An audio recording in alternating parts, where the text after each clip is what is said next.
Hi, Dan Dan. Teresa. Manchan is anong role mo? I'll be playing the role of Joel po here. Joel. Anong gagawin mo? Joel po is friends po kami nila Shaira. Nila Shira. Shira. Kami po yung group po na pupunta sa, I don't wanna indulge Oh any yeah. information. So part of the group ka, parang gano'n.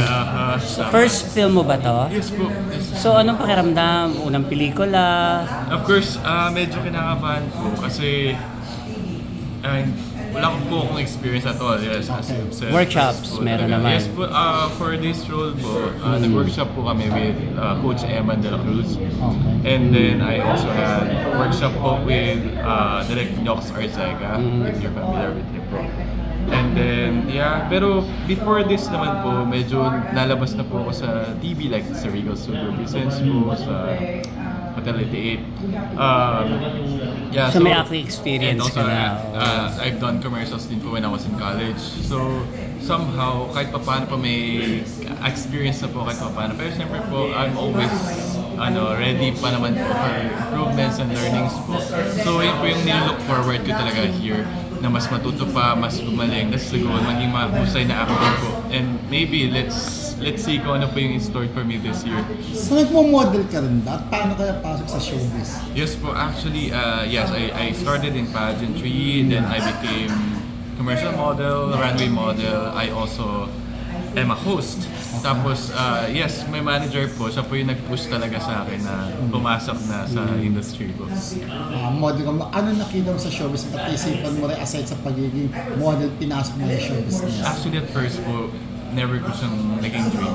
Hindi ko talaga siya nakikita sa sarili ko. But, when I had one opportunity po with Regal, tapos nakita ko kung paano naging happy yung family ko with the results. Super happy na din ako and sinabi ko sa sarili ko na gusto ko rin maging artista. Try, Yung fulfillment kasi iba yung saya. At yung kinikita niyo, malaki. Pero as a beginner siguro medyo hindi pa. pero soon po, di ba, kung yun talaga yung Kung suswertehin, di ba? Yes, Sisikat. May showbiz class ka ba Dan? of course, si Catherine Bernardo. Sana.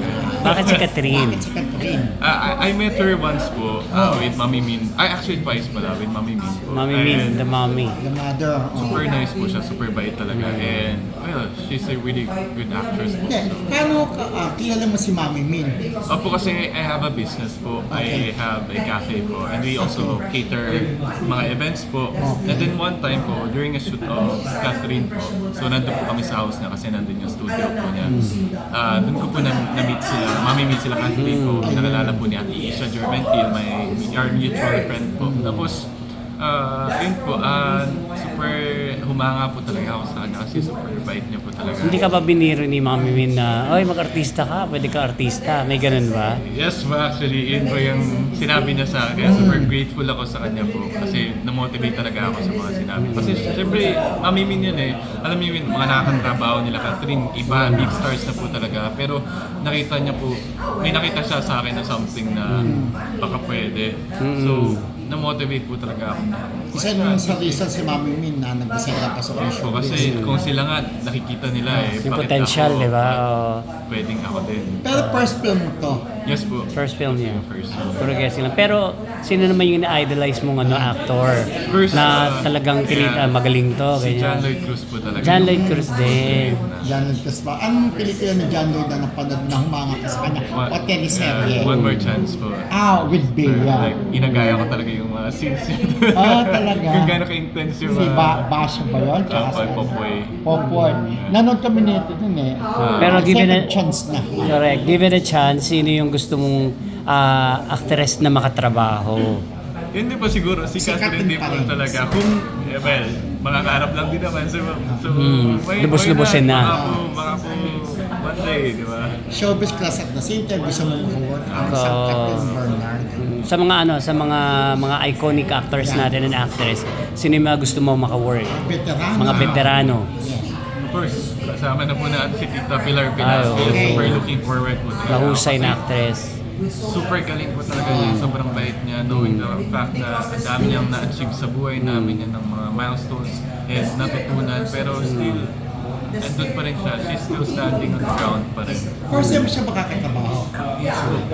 Sa lalaki naman. Sa lalaki po, siguro po si Tito Roy din po.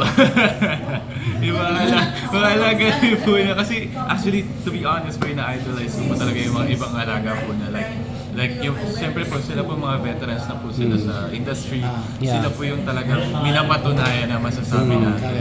And, well, yung skills nila is hindi basta-basta. So, Kumbaga sila sa show business na professional din. alamat na po talaga sila. Trinabaho nila kung saan sila ngayon, di ba? Thank you. Pero, Ako. ikaw lang ba yung nasa showbiz sa inyong family? Yes, ako lang po talaga. Mag-isa ka lang. Yes po. So, walang kamag-anak, walang ganon. Wala po talaga. So, napakaswerte, di ba? Nagkaroon ng chance agad. Dahil mali po natin magtuloy-tuloy. Kaya nga, depende naman yan eh. Kung yung pasensya, tsaka yung dedication sa trabaho. Bukod sa pelikula, ano pa yung paparating mong mga projects? Okay, so for now po, wala pa pong inline na project po na nasasabi na babanggit. Pero meron na po kami mga napapag-usapan na shows na lalabas na. Pero Pinag-usapan pa lang. still secret pa. So, Oo. kasi Soon. finalize pa natin yan. Pero soon po. Sana po, pag-pray niya po na magtuloy-tuloy po talaga yung Okay. career ko po. Thank you.